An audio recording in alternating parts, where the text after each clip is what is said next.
Bonjour et bienvenue, c'est Darius de Décastronomie. Dans l'épisode d'aujourd'hui, on va faire des timelapses. Alors pour faire un timelapse, on a juste besoin de 4 ingrédients, à savoir un trépied, un appareil photo, un objectif, grand angle de préférence, et d'un intervallomètre.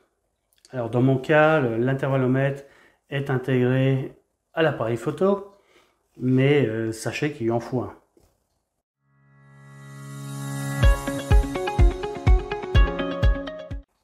Bon, donc voici ce dont on a besoin pour faire un timelapse comme celui que vous allez voir dans la vidéo. Alors pour ça, c'est juste un trépied, un APN et un objectif, de préférence avec une courte focale. Donc là en l'occurrence c'est mon Samyang 14 mm f2.8 avec monture Canon et un adaptateur pour le monter sur le Sony A7S. Donc voici la lentille. Voilà. Et pour une courte focale, on est à peu près à la limite d'un fisheye. Mais j'aime pas du tout les effets fisheye, d'où le choix de cet objectif. Et donc normalement, il faut utiliser aussi, pour faire des timelapses, un intervallomètre. Donc ça se branche ici sur le côté, une petite trappe. Mais bon, l'avantage du Sony A7S, c'est qu'on peut installer une application spéciale. Donc autrefois elle était gratuite, aujourd'hui elle est payante.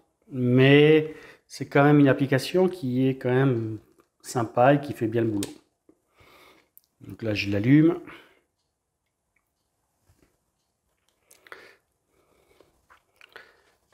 Donc évidemment il faut connaître un peu son appareil.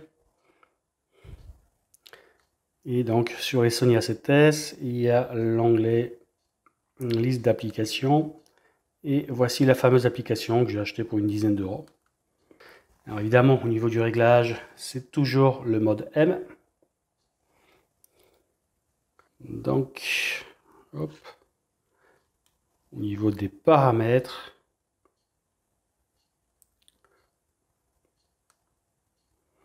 voilà, c'est ici qu'on règle. Déjà, si on veut juste la vidéo ou les images ou les deux. Après, l'intervalle, sachant que j'utilise un temps de pause du coup de 15 secondes. Et le nombre d'images qu'on veut. Donc là, par exemple, pour le faire tourner beaucoup plus longtemps, voilà, ici on voit la durée s'incrémenter. Donc ici, on a la durée qu'il faut attendre pour acquérir les images, et ici, on a le temps de la vidéo que ça va donner.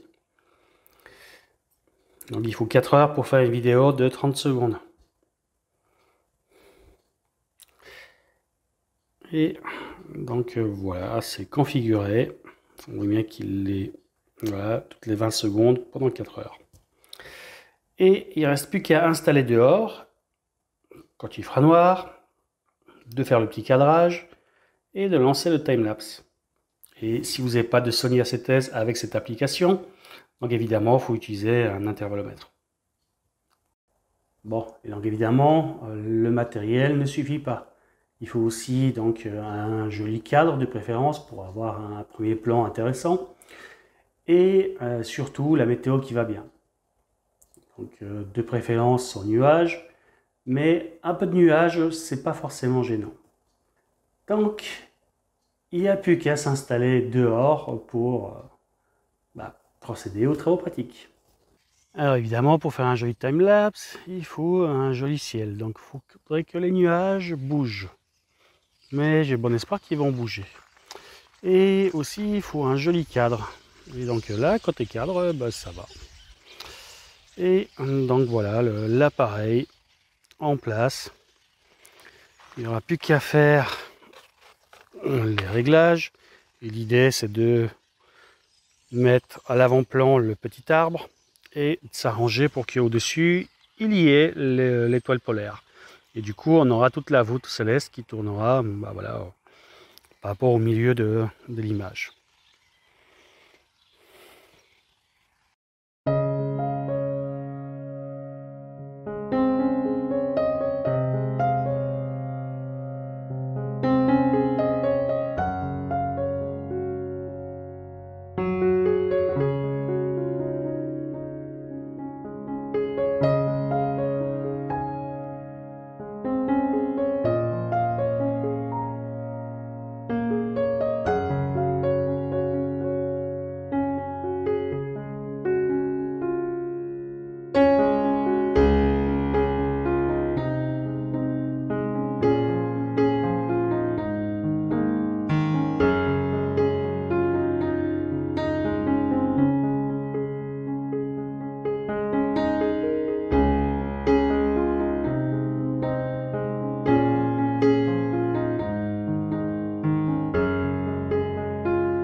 Voilà, les acquisitions sont faites, donc il ne reste plus qu'à les traiter.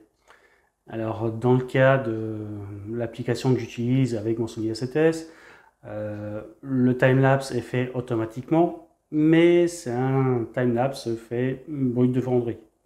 Et donc évidemment, avec les photos qui sont prises en parallèle du timelapse, enfin outre la vidéo, il y a aussi les photos unitaires, et là il y a moyen de les retraiter pour arriver à faire un timelapse de meilleure qualité.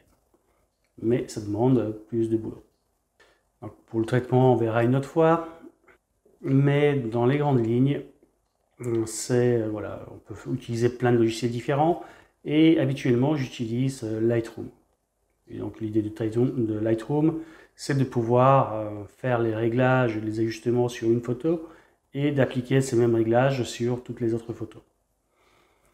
Donc ça permet un gain de temps qui n'est pas négligeable. Et du coup, une fois que les photos sont retravaillées et assemblées avec un logiciel, donc là par exemple j'utilise Premiere Elements, mais on peut utiliser plein d'autres logiciels, et bien ça donne ça.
Alors, voici le petit chaton qui déclenche l'éclairage nocturne.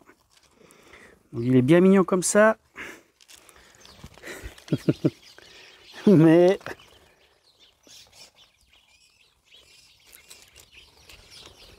bon, j'espère qu'il va dormir bien tranquillement, parce que il déclenche les détecteurs de lumière. Alors dès qu'il fait nuit, quand le petit matou passe, il déclenche la lumière. Et ça, c'est pas cool.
Donc voilà, ce n'est fini pour ce petit épisode.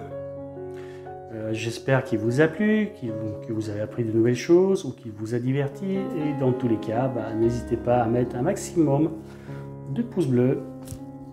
C'est très important pour le développement de la chaîne. Et voilà, mettez-moi un petit commentaire pour savoir ce que vous en avez pensé. Et je vous dis à très bientôt pour de nouveaux épisodes. A plus!